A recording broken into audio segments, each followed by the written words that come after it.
Dear friends, অঙ্ক বাজারের আরও একটি নতুন ক্লাসে তোমাদের সকলকে স্বাগতম।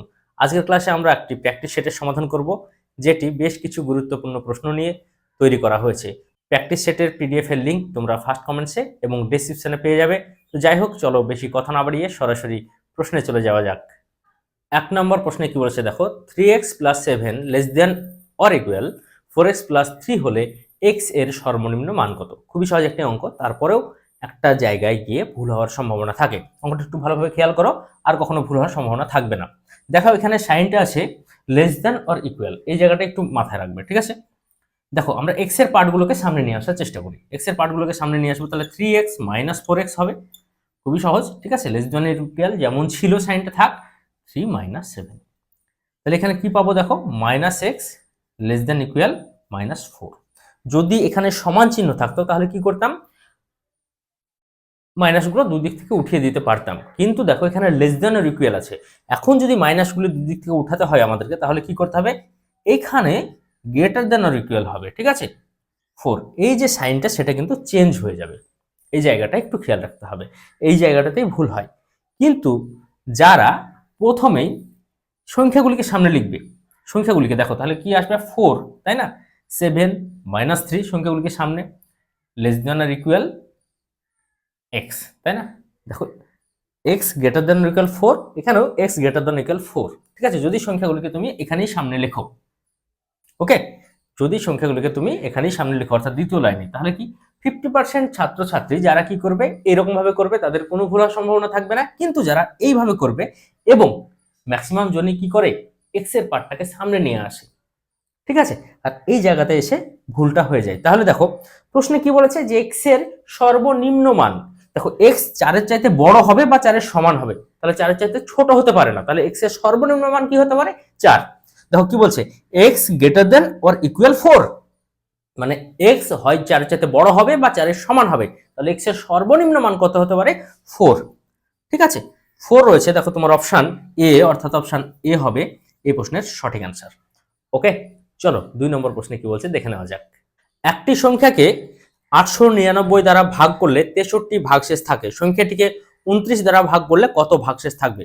খুবই সহজ একটি অঙ্ক, কিন্তু যদি জানা না থাকে তাহলে অঙ্কটা অনেক জটিল বলে মনে হতে পারে। দেখো কি বলছে, একটি সংখ্যা আছে, কত সংখ্যা সেটা কিন্তু জানা নেই, তাকে কত দ্বারা ভাগ করলাম, 899 দ্বারা ভাগ করলাম, তাতে কত ভাগশেষ এলো, 63। এবার কি বলছে, যে সংখ্যাটিকে যদি 29 দ্বারা ভাগ করা হয় তাহলে কত ভাগশেষ থাকবে। এই যে ভাগশেষ এসেছে, প্রথমে 899 দ্বারা ভাগ করায় ভাগশেষ এসেছে তোমার 63, হ্যাঁ? এবার বলছে 29 দ্বারা ভাগ করলে কত ভাগশেষ থাকবে। আমরা কোন সংখ্যার দিকে যাব না, এই যে ভাগশেষ যেটা এসেছিল 899 দ্বারা ভাগ করলে সেটাকে 29 দ্বারা জাস্ট ভাগ করে দেবো, তারপর দেখবো ভাগশেষ কত আসছে, সেটাই হবে এই প্রশ্নের সঠিক অ্যান্সার। 29 দুগুণে 58, ঠিক আছে? তাহলে ভাগশেষ এলো 5, অর্থাৎ সংখ্যাটিকে যদি 29 দ্বারা ভাগ করা যায় তাহলে 5 ভাগশেষ আসবে। 5 রয়েছে দেখো তোমার অপশন সি, অর্থাৎ অপশন সি হবে প্রশ্নের সঠিক অ্যান্সার। এই ধরনের অঙ্ক আমি আমার ক্লাসে বারবার করিয়েছি, যারা ক্লাসগুলি দেখেছো আশা করি তাদের অসুবিধা হওয়ার কথা নাই। যদি অসুবিধা হয় তাহলে ক্লাসটি খুব ভালোভাবে দেখতে থাকো, আশা করি তোমাদের বিভিন্ন জায়গার বিভিন্ন সমস্যা সমাধান হয়ে যাবে। 3 নম্বর প্রশ্নে কি বলেছে দেখো, √1369 = 37 হলে এই রাশিটির মান নির্ণয় করতে বলেছে। দেখো সবকটা রাশিতেই 1369 কিন্তু আছে, শুধু দশমিকের ব্যাপার রয়েছে ভেতরে, রুটের ভেতর কি দশমিকের ব্যাপার রয়েছে। রুটের বাইরে এলে দশমিকগুলো কোন পজিশনে থাকবে এই বিষয়টি তোমরা যারা জানো তাদের কোনো সমস্যাই হবে না। তো যাই হোক, চলো দেখে দেওয়ার চেষ্টা করি। দেখো 1369 রুট করলে কত, 37, সেটা কিন্তু বলাই রয়েছে, ঠিক আছে? সব জায়গাতেই আমরা 37 লিখে নেব, 37 তো আসবেই, ঠিক আছে?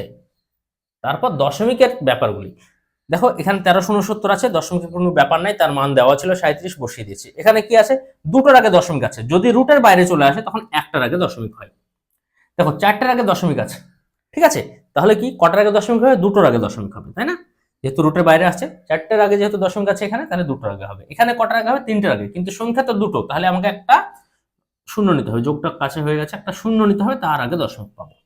এই হলো ফান্ডা, এইটুকু যোগ করলে কিন্তু অ্যান্সার চলে আসবে। দেখো যোগ করো, এই যোগগুলোও কিন্তু দ্রুত কিভাবে করা যায় সেটা দেখতে হবে। দেখো এখানে দশমিকের কোনো ব্যাপার নাই, এখানে দশমিকের পর একটা সংখ্যা, দশমিকের পর দুটো সংখ্যা, দশমিকের পর তিনটে সংখ্যা, তাহলে এই সংখ্যাটা নিশ্চয়ই প্রথমেই বসে যাবে। তারপর দেখো দশমিকের পর এখানে দুটো সংখ্যা আছে, এখানে একটা সংখ্যা আছে, আর এখানে দুটো সংখ্যা আছে, এই সংখ্যার কাজ শেষ। ঠিক আছে, তাহলে এটা আর এটা আসবে, তাহলে 0, হাতে কিন্তু 1 থাকলো। তারপর দেখো দশমিকের পর এখানে একটা সংখ্যা, এখানে একটা সংখ্যা, এখানে একটা সংখ্যা আছে, হাতের 1 কিন্তু আছে। ঠিক আছে, 0 কেটে গেল। দেখো 3 আর সাথে 10 আর 1 11, 11-র 1 হাতে থাকে 1। দেখো দশমিকের পরের সংখ্যার কাজ শেষ, তাহলে 3 আর 37-এ 40 আর 1-এ 41, অর্থাৎ এই রাশিটির মান হবে 41.107। 41.107 রয়েছে তোমার অপশন সি এ, অর্থাৎ অপশন সি হবে এই প্রশ্নের সঠিক অ্যান্সার। ওকে, 4 নম্বর প্রশ্নে কি বলেছে দেখো, 4 বছর পূর্বে এ ও বি এর বয়সের অনুপাত ছিল 2:3। 4 বছর পরে তাদের বয়সের অনুপাত হবে 5:7। বর্তমানে তাদের বয়স হলো, বলে অপশন দেওয়া রয়েছে। অনুপাত সমানুপাতের খুবই গুরুত্বপূর্ণ একটি প্রশ্ন, খুবই গুরুত্বপূর্ণ একটি প্রশ্ন, একটু ভালোভাবে দেখার চেষ্টা করবে, একদম সহজভাবে তোমাদেরকে বুঝিয়ে দেওয়ার চেষ্টা করছি। দেখো 4 বছর পূর্বে মানে 4 বছর আগে বয়সের অনুপাত কত ছিল? 2:3 ছিল। ঠিক আছে, 4 বছর পরে কত হবে? নাকি 5:7 হবে। দেখো এই অনুপাত থেকে এই অনুপাতে বছরের গ্যাপ কত? 8 বছর, তাই না? 4 বছর আগে আর 4 বছর পরে, অর্থাৎ বছরের গ্যাপ 8 বছর। এবার দেখো এদের অনুপাতের গ্যাপও সমান হওয়া উচিত। দেখো এখানে অনুপাতের গ্যাপ 3, এখানে অনুপাতের গ্যাপ কত? 4, কিন্তু 8 বছর। এখানে 3 আর এখানে 4 হলে হবে না, দুটোই গ্যাপ সমান হতে হবে। কারণ দেখো এর যা 8 বছরের বয়স বাড়বে, এরও 8 বছর 8 বছরই বাড়বে, এরও 8 বছর 8 বছরই বাড়বে, তাহলে অনুপাতের পার্থক্যটাও সমান হওয়া উচিত, কিন্তু সমান নেই। এই সমান করাটাই হলো এখানে কাজ। সমানটা কিভাবে করব? এই দুটি সংখ্যার মধ্যে পার্থক্য নির্ণয় করো 2, এই দুটি সংখ্যার মধ্যে পার্থক্য নির্ণয় করো 1। এই উপরের 1 দ্বারা নিচের সংখ্যা দুটিকে গুণ করো, অর্থাৎ 1 দ্বারা গুণ করলে যেমন আছে তেমনই থাকবে, 5:7 থাকবে। ঠিক আছে, এবং এই 2 দ্বারা উপরের সংখ্যা দুটিকে গুণ করো, তাহলে 4:6 আসবে। এই অনুপাত নিয়ে আমরা কাজ করব, এই অনুপাতের কাজ শেষ। ঠিক আছে, এই অনুপাত নিয়ে কাজ করব। দেখো এদের মধ্যে গ্যাপ কত? 1, এদের মধ্যে গ্যাপ কত? 1। এবার গ্যাপটা কিন্তু আমরা সমান করে নিতে পেরেছি, তাই নাই? দেখো এরও 8 বছর বেড়েছে, এরও 8 বছর বেড়েছে, তাদের অনুপাতের গ্যাপটাও সমান হবে। এখানে 3 আর 4 ছিল, অসমান ছিল, সমান করলাম, 1 এলো। ঠিক আছে, তাহলে বয়স বেড়েছে কত? 1 ইউনিট, কিন্তু অ্যাকচুয়ালি এটা থেকে এটার গ্যাপ ছিল কত? 8 বছর। 1 ইউনিট সমান 8 বছর। ঠিক আছে, 8 বছর। এই অনুপাতের কাজ কিন্তু শেষ, আমি আগেই বলেছি। তাহলে এই বরাবর যদি গুণ করি, এটা 4 ইউনিট, এটা 6 ইউনিট, তাহলে 4 আসতে 32, 6 আসতে 48। এটা কিন্তু 4 বছর আগের বয়স বেরোলো, তাহলে বর্তমানে বয়স কত? 4 যোগ করে দাও, যেহেতু বর্তমানে বয়স চেয়েছে, তাহলে এটা কত এলো? 36, আর এটা এলো 52, অর্থাৎ বর্তমানে তাদের বয়স 36 বছর ও 52 বছর রয়েছে তোমার অপশন ডি এ, অর্থাৎ অপশন ডি হবে প্রশ্নের সঠিক অ্যান্সার। ওকে, অঙ্কগুলি খুবই সহজ, জাস্ট তোমরা দেখো এই দুটি অনুপাতের মাঝে বছরের গ্যাপ কত? 8 বছর, বের করে রেখে দাও। তারপরে অনুপাতের গ্যাপগুলি যদি সমান না থাকে সমান করো, তাহলে যেটা সমান করার পর পেলাম অনুপাতের গ্যাপ 1 ইউনিট, সেটাই 8 বছর। ঠিক আছে, তাহলে দেখো 4 ইউনিট সমান 32 বছর, 6 ইউনিট সমান 48 বছর। এই অনুপাতটা কখনকার অনুপাত? 4 বছর আগের অনুপাত, সুতরাং 4 বছর যোগ করলেই বর্তমান বয়স বেরিয়ে আসবে। ঠিক আছে, তাহলে দেখো 36 বছর এবং 52 বছর এলো ব্যক্তিদ্বয়ের বয়স, রয়েছে অপশন ডি এ, অর্থাৎ অপশন ডি থাকলো এই প্রশ্নের সঠিক অ্যান্সার। 5 নম্বর প্রশ্নে কি বলেছে দেখো, 1 x অনুপাত 1 25 সমানুপাতিক 1 4 অনুপাত 1 x হলে x এর মান নির্ণয় করতে বলেছে। খুবই সহজ একটি অঙ্ক। এই যে সমানুপাতিক মানে এখানে সমান আছে, ঠিক আছে, সমান আছে। যদি সমান থাকে বা সমানুপাতিক থাকে, 4টি সংখ্যা যদি সমানুপাতিক হয়, তাহলে কি আমরা জানি যে শেষের সংখ্যা দুটির গুণফল এবং তৃতীয় এবং তৃতীয় সংখ্যার গুণফল সমান হয়, এটা আমরা জানি। আর এখানে যদি সমান নিয়ে নিই তাহলে সমাধান করলেও হয়ে যাবে।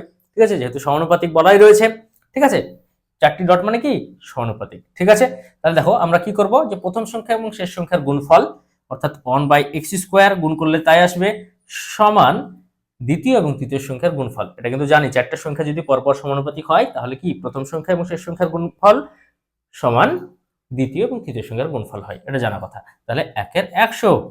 ঠিক আছে, তাহলে x² হবে, অবশ্যই স্কোয়ারটা দিতে ভুলে গিয়েছিলাম। তাহলে x² সমান কত থাকবে? 100, কোনাকুনি যদি গুণ করি। ঠিক আছে, তাহলে x সমান কত আসবে? x সমান আসবে +-10।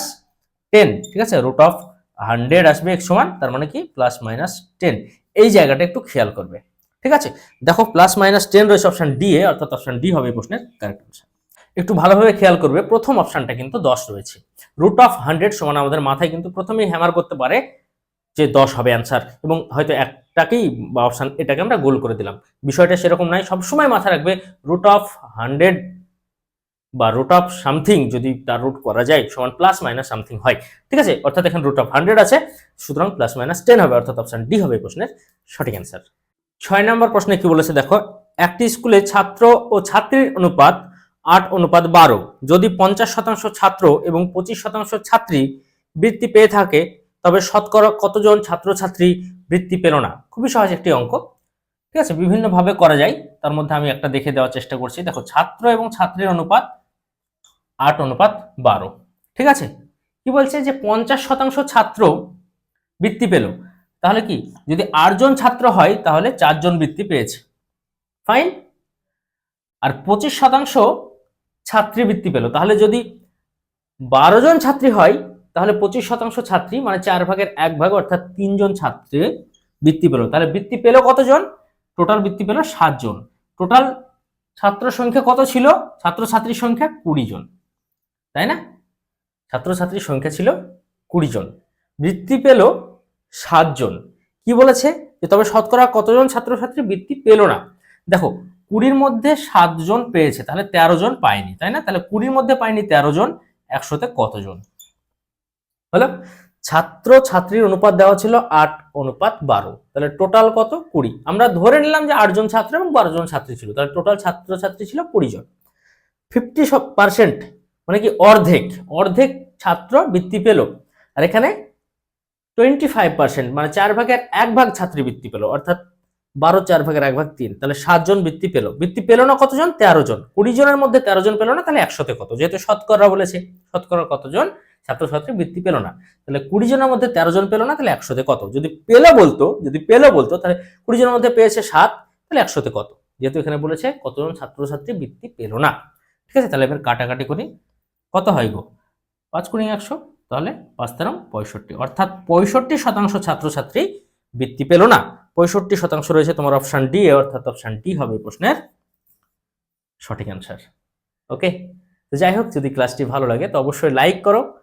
আমি সিদ্ধান্ত নিয়েছি যখন আমার চ্যানেলে 1 লক্ষ সাবস্ক্রাইবার হবে, অর্থাৎ আমরা সকলে মিলে 1 লক্ষ প্লাস মেম্বার হব, তখন একটা ডিজিটাল বোর্ড কেনার চেষ্টা করব। তাই তোমরা যারা অঙ্কবাজারকে সাপোর্ট করো বা সাপোর্ট করতে চাও, তোমাদেরকে বলবো তোমরা চাইলে মেম্বারশিপ নিতে পারো। 7 নম্বর প্রশ্নে কি বলেছে দেখো, এক ব্যাটসম্যান তার 17তম ইনিংসে 87 রান করায় রানের গড় 4 বৃদ্ধি পায়, তাহলে 17তম ইনিংসের পর তার রানের গড় কত? খুবই সহজ একটি অঙ্ক, জাস্ট দেখা মাত্র অ্যান্সার হয়ে যাবে।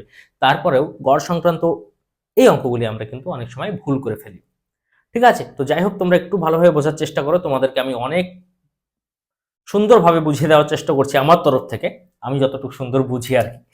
তো যাই হোক, দেখো, একটা ব্যাটসম্যান 17তম ইনিংস খেলছে, তার মানে সে কটা ইনিংস অলরেডি খেলেছে? 16টা ইনিংস খেলেছে। 17তম ইনিংস খেলছে মানে কি সে 16টা ইনিংস খেলেছে। 17তম ইনিংসে সে কত রান করেছে? 87 রান করেছে। তাতে তার সমস্ত ইনিংসে অর্থাৎ 17টা ইনিংসে রান বৃদ্ধি পেয়েছে কত? 4, গড় বৃদ্ধি পেয়ে গেছে 4। তার মানে এই 16টা ইনিংস এখান থেকে 4 করে খেয়ে গেল। 16টা ইনিংসে যা রানের গড় ছিল সেখানেও 4 4 4 4 করে 16টা ইনিংস পেয়ে গেল, যেহেতু গড় 4 করে বৃদ্ধি পাবে, তাহলে 4 × 64।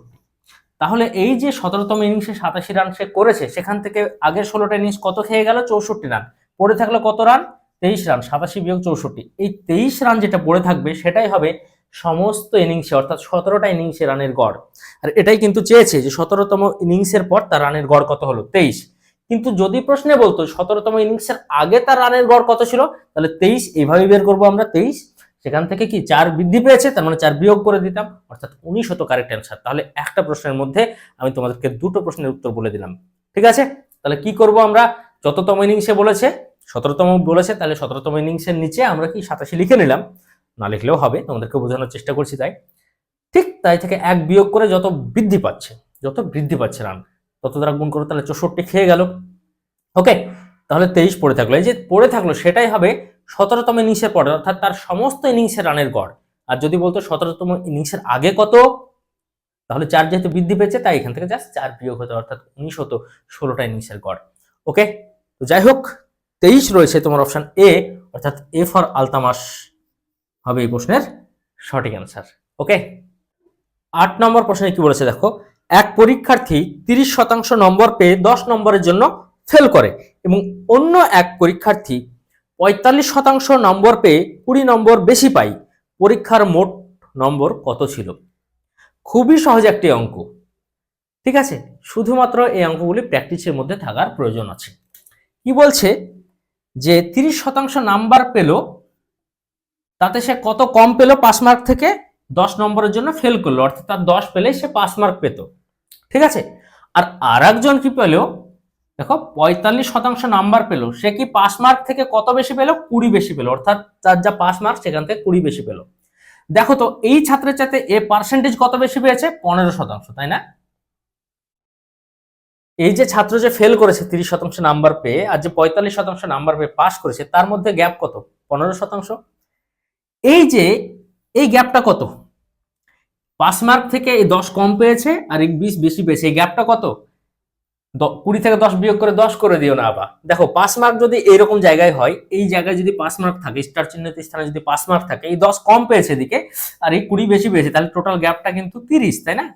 এই জায়গাটা একটু বুঝতে হবে, এটা থেকে এটা বিয়োগ করে দিও না, তাহলে 10 হবে। তা তো নয়, এই 10 কম পেয়েছে, এই 20 বেশি পেয়েছে, অর্থাৎ এর -10 এদিকে, ঠিক আছে। তো যাই হোক গ্যাপটা তোমাকে বুঝতে হবে 30, তাহলে 15% সমান 30, শতাংশের গ্যাপ 15% আর নম্বরের গ্যাপ কত? 30, ঠিক আছে। 15% সমান 30, তাহলে 1% সমান কত? 1% শতম 2। একটা পরীক্ষা কত শতাংশের হয়? সর্বোচ্চ 100%, ঠিক আছে। তাহলে 1% সমান 2 হলে 100% সমান কত? 200, অর্থাৎ পরীক্ষাটির মোট নম্বর ছিল 200 নম্বর। 200 রয়েছে দেখো তোমার অপশন এ, অর্থাৎ অপশন এ হবে এই প্রশ্নের সঠিক অ্যান্সার। ওকে, 9 নম্বর প্রশ্নে কি বলেছে দেখো, এক দোকানদার টাকায় 10টি লজেন্স কিনে টাকায় 8টি করে বিক্রয় করলে লাভের শতকরা হার কত? বারবার করানো টাইপসের একটি অঙ্ক, আমি বারবার এই ধরনের অঙ্ক আগেও করিয়েছি। দেখো কি বলছে, টাকায় মানে 1 টাকায়, 1 টাকায় বলুক আর যত টাকায় বলুক, যদি সে 10টি কেনে এবং 8টি সেই মূল্যে বিক্রি করে, অর্থাৎ দেখো 1 টাকায় 10টি কিনেছিল এবং 1 টাকায় 8টি বিক্রয় করেছে, তাহলে 8টি বিক্রয় করার পর তার আসল উঠে গেছে, অর্থাৎ এখন 8টা বিক্রি করার পর তার আসল উঠে গেছে, অর্থাৎ 8টার উপর লাভ কটা? 2টা, অর্থাৎ 8 টাকায় লাভ 2 টাকা, ঠিক আছে, ধরে নিতেই পারো, কোনো সমস্যা নাই। 8টা লজেন্স বিক্রি করায় তার কি আসল উঠে গেছে, তাহলে সে এখন 2টো লজেন্সের দাম তার কি হবে? লাভের খাতায় থাকবে, অর্থাৎ তুমি এটাকে এইভাবেই চিন্তা করতে পারো যে 8 টাকায় লাভ 2 টাকা। ওকে, তাহলে 100তে কত?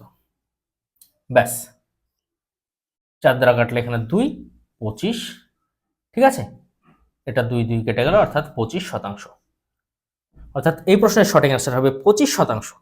ওকে, রয়েছে দেখো তোমার অপশন বিতে। 10 নম্বর প্রশ্নে কি বলেছে দেখো, 36 লিটার দ্রবণে সিরাপ ও জলের অনুপাত 5:4, ওই মিশ্রণে আর কত পরিমাণ সিরাপ মিশ্রিত করলে সিরাপ ও জলের অনুপাত 2:1 হবে? খুবই সহজ একটি অঙ্ক, এই ধরনের অঙ্কগুলি একটা মাথায় রাখবে, ঠিক আছে। মিশ্রণের অঙ্ক কিন্তু মোটেও কঠিন না, জাস্ট অনুপাতের কনসেপ্টটা খুব সুন্দরভাবে জানা থাকতে হবে, তাহলে এই মিশ্রণের 90% অঙ্ক একদম ইজিভাবে হয়ে যাবে। মিশ্রণের চ্যাপ্টারে আমি অঙ্কগুলি বারবার খুব ভালোভাবে বোঝানোর চেষ্টা করেছি, আমি যতটুকু জানি আর কি।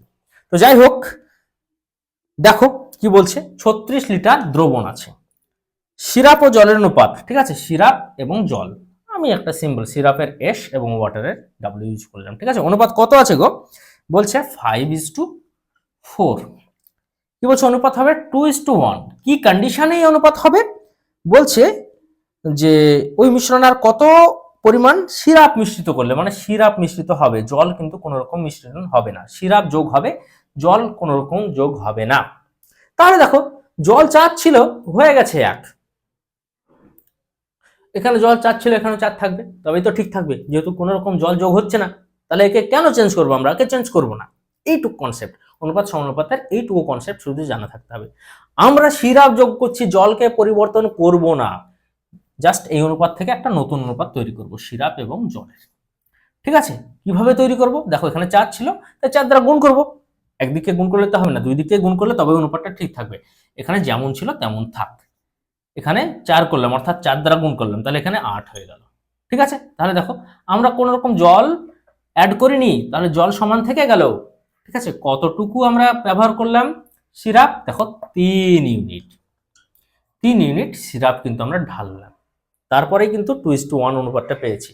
এই অনুপাত নিয়ে কাজ করব না, 8:4 মানে কিন্তু 2:1, জাস্ট আমরা অঙ্কের সুবিধার্থে আমরা এটা করে নেব। ওকে, তাহলে 3 ইউনিট আমরা কি সিরাপ মিশালাম। টোটাল কত ইউনিট? 9 ইউনিট বা 9 ইউনিট, ঠিক আছে, 5 এবং 4 9 ইউনিট।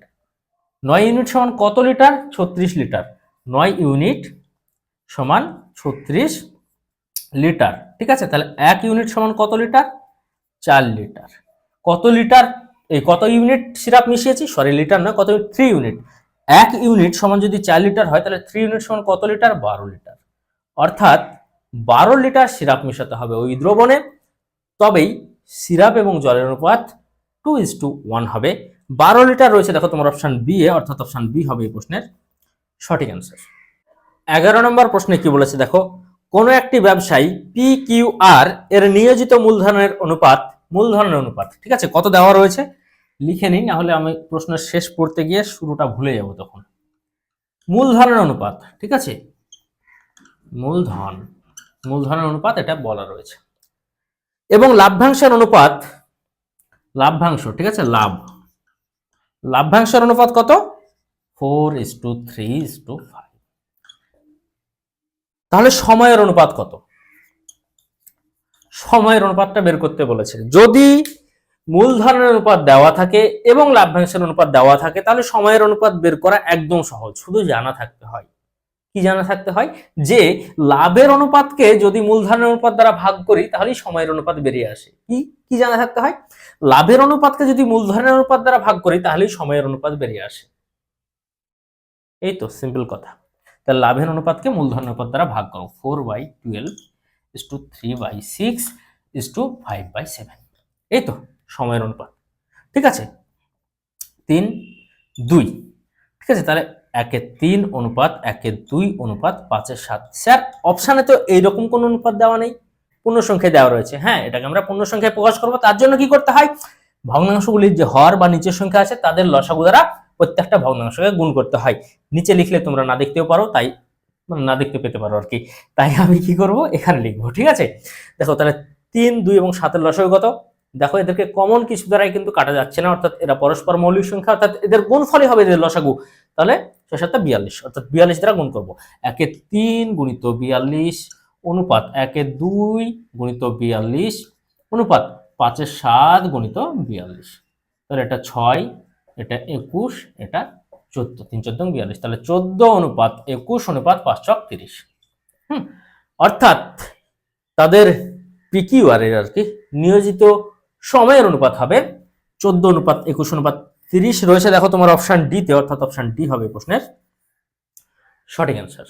ওকে, 12 নম্বর প্রশ্নে কি বলেছে দেখো, এক ব্যক্তি একটি কাজ 30 দিনে করতে পারে, ব্যক্তিটি তার পুত্রকে সঙ্গে নিয়ে ওই কাজটি 20 দিনে শেষ করে, তাহলে পুত্র একা কাজটি কত দিনে করতে পারবে? সময় কার্যের অঙ্কগুলি খুবই সহজ, একটি মাত্র কনসেপ্টের মাধ্যমে সময় কার্যের 90% অঙ্ক, এবং ওই একই কনসেপ্টের মাধ্যমে নল চৌবাচ্চার 90% অঙ্ক করা সম্ভব।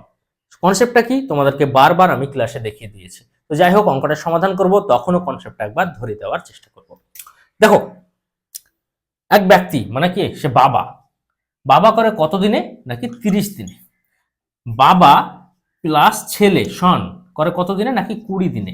এই যে দিনগুলি পাওয়া গেল, জাস্ট আমরা প্রশ্ন পড়বো, তারপর এরকম একটা ফিগার দেব, বাবা করে 30 দিনে, বাবা এবং ছেলে করে 20 দিনে, এদের লসাগু কত? 60। তাহলে একদিনে, ঠিক আছে, একদিনে বাবা করে কত ইউনিট? 2 ইউনিট। দেখো লসাগু যেটা, সেটা হলো মোট কাজ, এদের লসাগু করলে যেটা পাওয়া যাবে সেটা হলো মোট কাজ। মোট কাজ কত ইউনিট? 60 ইউনিট, ঠিক আছে। বারবার কিন্তু আমি এই ধরনের অঙ্কগুলি ক্লাসে করিয়েছি। তাহলে বাবা করে একদিনে 2 ইউনিট, দেখো 30 দিনে 60 ইউনিট, তার মানে একদিনে 2 ইউনিট।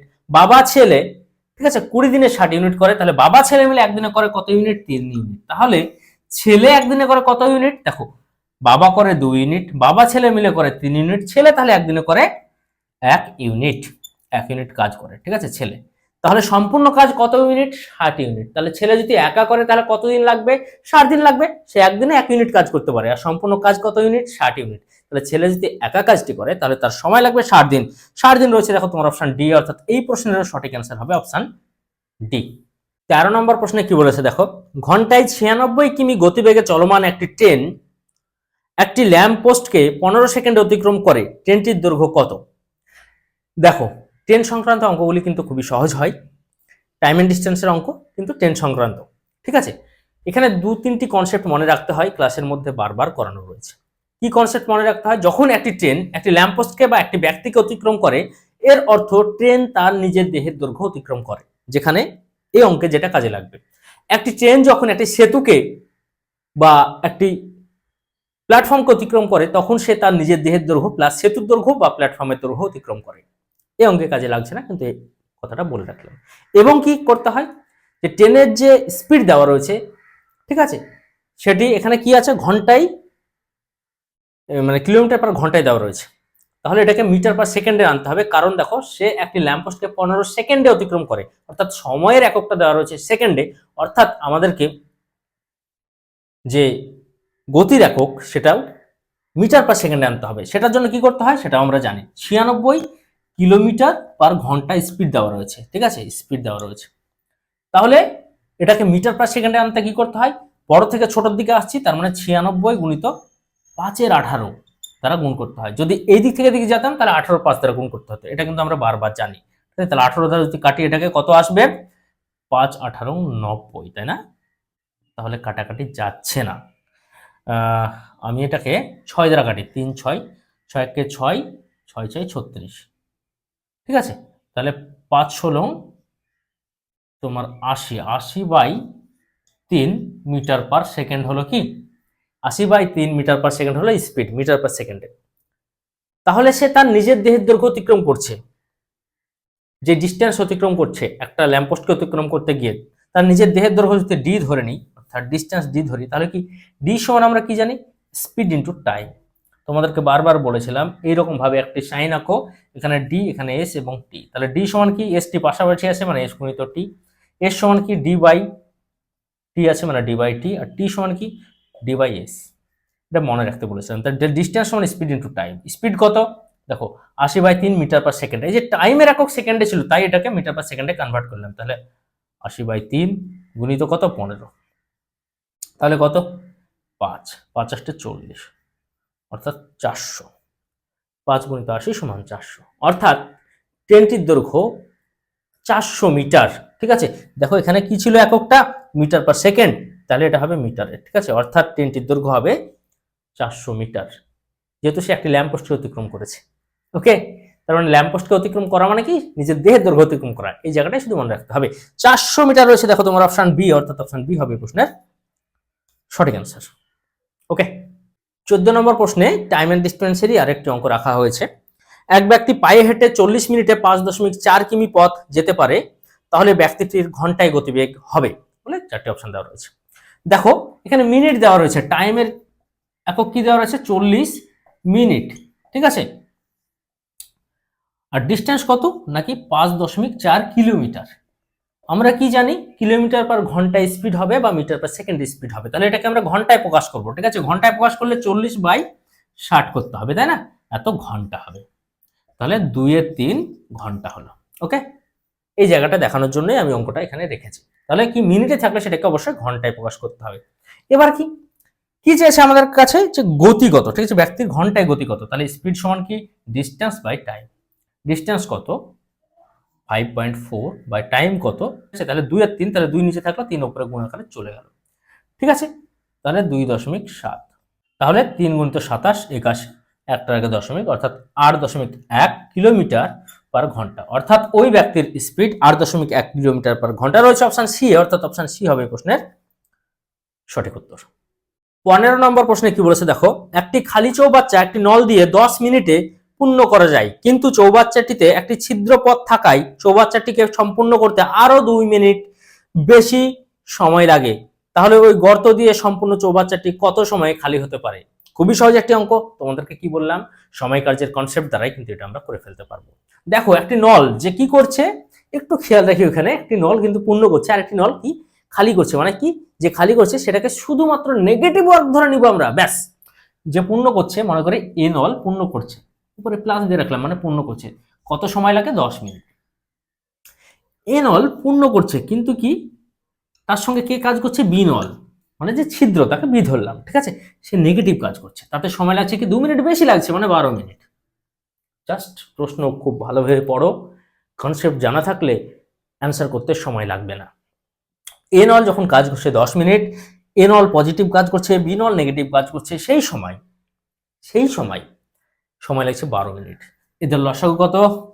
10 এবং 12 লসাগু 60, অর্থাৎ টোটাল চৌবাচ্চাটি কত ইউনিট? 60 ইউনিট। ওখানে কার্যের ক্ষেত্রে টোটাল কার্য 60 ইউনিট ছিল, এখানে চৌবাচ্চা যেহেতু টোটাল চৌবাচ্চা 60 ইউনিট, তাহলে এটা কি মিনিট যেহেতু, তাহলে 1 মিনিটে সবসময় কি একক সময়ে এটা বের করে রাখতে হবে। দিন থাকলে 1 দিনে, ঘন্টা থাকলে 1 ঘন্টায়, মিনিটে থাকলে 1 মিনিটে, সেকেন্ডে থাকলে 1 সেকেন্ডে। ওকে, দেখো 10 মিনিটে 60 ইউনিট কাজ করে, 1 মিনিটে কত ইউনিট কাজ করে? 6 ইউনিট। 12 মিনিটে কত ইউনিট কাজ হয়? 60 ইউনিট। তাহলে 1 মিনিটে 5 ইউনিট। তাহলে এই যে নেগেটিভ কাজ করছে বি, 1 মিনিটে কত ইউনিট কাজ করে? 1 ইউনিট। দেখো এ পজিটিভ কাজ করছে, মানে কি পূর্ণ করছে চৌবাচ্চাকে, তাহলে 1 মিনিটে সে 6 ইউনিট কাজ করছে। যখন ছিদ্রটা কাজ করতে শুরু করছে, মানে যখন ছিদ্র, তখন কার্যক্ষমতা কমে যাচ্ছে। কত ইউনিট কমছে? 1 ইউনিট কমছে। এই যেহেতু নেগেটিভ কাজ করছে, মানে ছিদ্র দিয়ে কিছুটা বের করে দিচ্ছে, তাই না? তাহলে এর কার্যক্ষমতা কি? মিনিটে 1 ইউনিট। ঠিক আছে, তাহলে যদি চৌবাচ্চাটাকে পূর্ণ করা হয়, তারপর শুধু ছিদ্রটা দিয়ে চৌবাচ্চাটাই খালি হতে থাকে, কত মিনিটে হবে? দেখো 1 ইউনিট খালি করে 1 মিনিটে, তাহলে 60 ইউনিট খালি করতে কত মিনিট সময় লাগবে? 60 মিনিট। অর্থাৎ ওই ছিদ্র দ্বারা চৌবাচ্চাটি, পূর্ণ চৌবাচ্চাটি 60 মিনিটে খালি হবে। 60 মিনিট রয়েছে অপশন এ, অর্থাৎ অপশন এ হবে এই প্রশ্নের সঠিক অ্যান্সার। ওকে, 16 নম্বর প্রশ্নে কি বলেছে দেখো, 10 বছরে সুদ আসলের দ্বিগুণ হলে সুদের হার কত? দেখো এখানে চক্রবৃদ্ধি সুদ বলা নেই, শুধু সুদ বলা রয়েছে। যদি এমনটা বলা থাকে তাহলে সবসময় এখানে কি ধরে নিই আমরা? সরল সুদ ধরে নিই। চক্রবৃদ্ধি সুদ তখনই ধরবো যখন চক্রবৃদ্ধি সুদ উল্লেখ করা থাকবে, ঠিক আছে, অন্যথায় সরল সুদ। ঠিক আছে, কি বলছে যে 10 বছরে, অর্থাৎ সময় 10 বছর, কি বলছে? সুদ আসলের দ্বিগুণ হবে, অর্থাৎ সুদ আসল যদি 100 হয় তাহলে সুদ হবে কত? 200। ঠিক আছে, তাহলে সুদের হার কত? দেখো সুদের হার আবার বের করা কি? সময় দ্বারা যা ভাগ করে দাও, তাহলে 20, অর্থাৎ 100 টাকা 1 বছরের সুদ 20 টাকা, তাহলে 10 বছরে 100 টাকায় সুদ হবে 200 টাকা। এই তো সিম্পল হিসাব।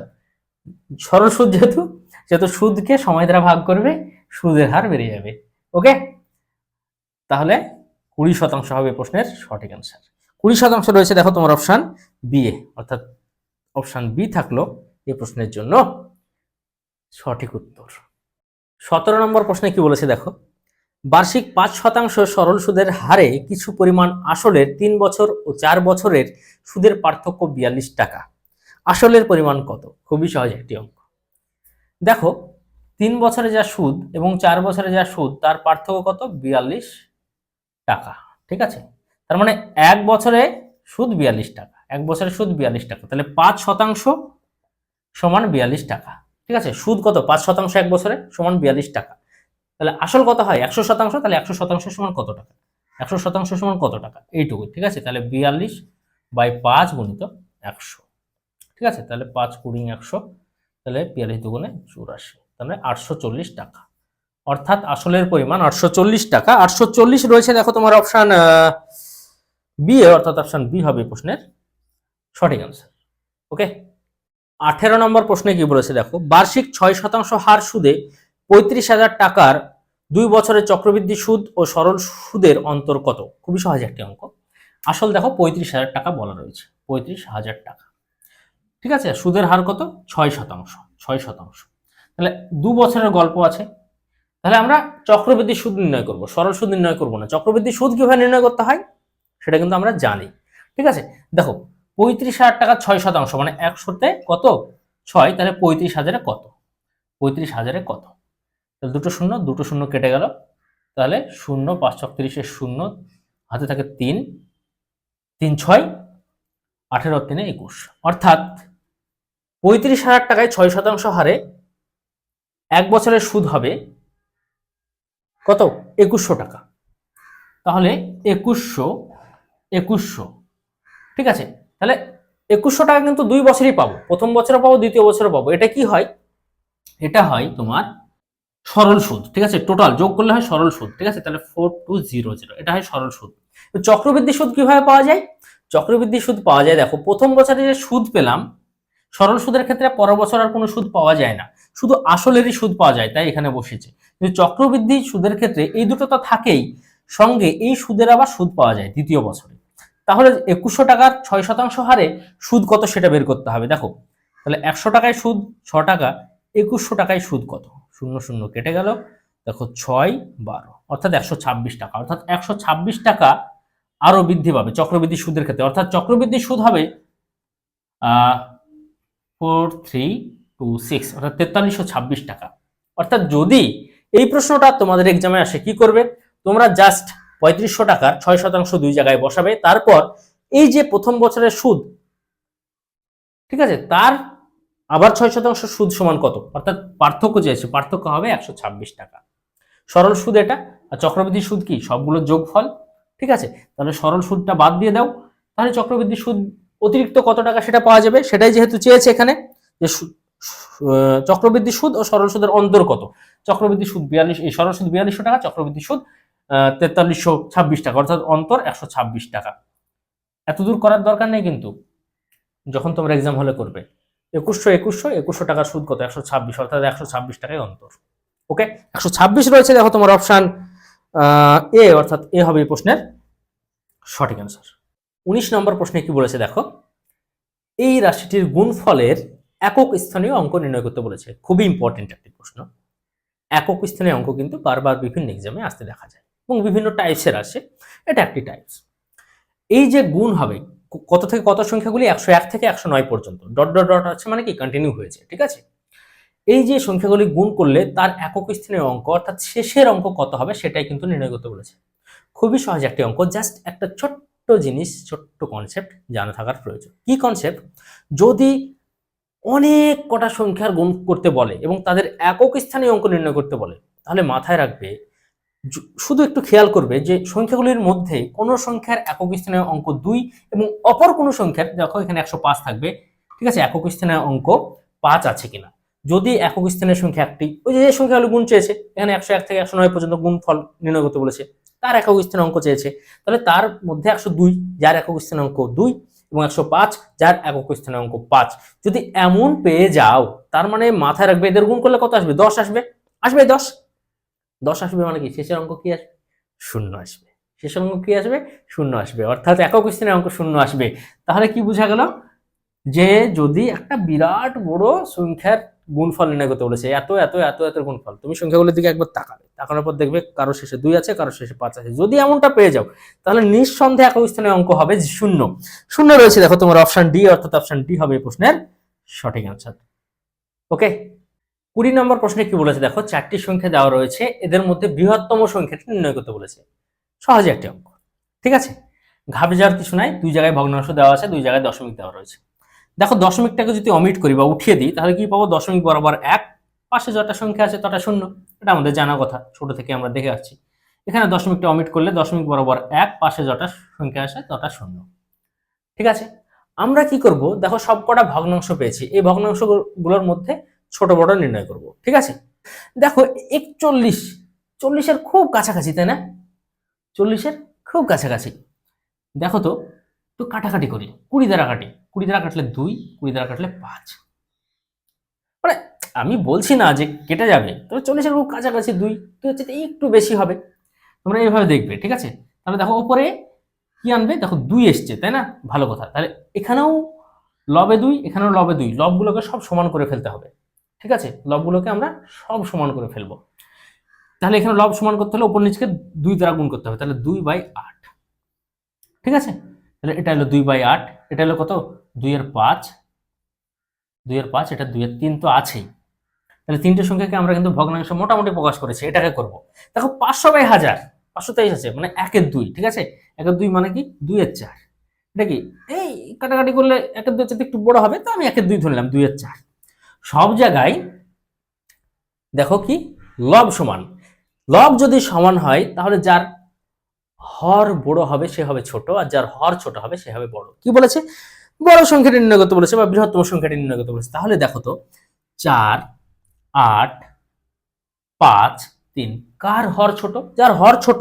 যার হর ছোট, দেখো আমরা কি করেছি, লব সমান করে নিয়েছি। লব এক জায়গায় 2 এর 4, 2 এর 8, 2 এর 5, 2 এর 3। ঠিক আছে, আমরা কি করেছি, লব সমান করে নিয়েছি। যদি লব সমান হয় তাহলে মাথায় রাখবে যার হর ছোট সে বড়, অর্থাৎ এই সংখ্যাটি হবে বড় সংখ্যা, অর্থাৎ 2 এর 3 হবে বড় সংখ্যা। তাহলে ছোট কে হবে? এখানে এই যে হর বড় আছে তাহলে ছোট হবে। ওকে, তাহলে একটা মোটামুটি অ্যাপ্রক্সিমেট মান নিয়ে তোমরা এইভাবে করতে পারো। এবার যদি হর সমান করতাম কোনো একটা অঙ্কের ক্ষেত্রে, বলে রাখি হর সমান করতাম, তাহলে যার লব বড় সে বড়, যার লব ছোট সে ছোট। ঠিক আছে, লব যার বড় সে বড়, লব যার ছোট সে ছোট। কিন্তু হরের ক্ষেত্রে হর যার বড় সে ছোট, আর হর যার ছোট সে বড়। যাই হোক, যদি ক্লাসটি ভালো লাগে তো একদম ইচ্ছা মতন যত পারো বেশি বেশি পরিমাণে ক্লাসটি শেয়ার করো, এবং চ্যানেলটি সাবস্ক্রাইব করে না থাকলে সাবস্ক্রাইব করতে ভুলো না। তো যাই হোক, দেখা হচ্ছে পরের ক্লাসে। ততক্ষণ সবাই সুস্থ থেকো, ভালো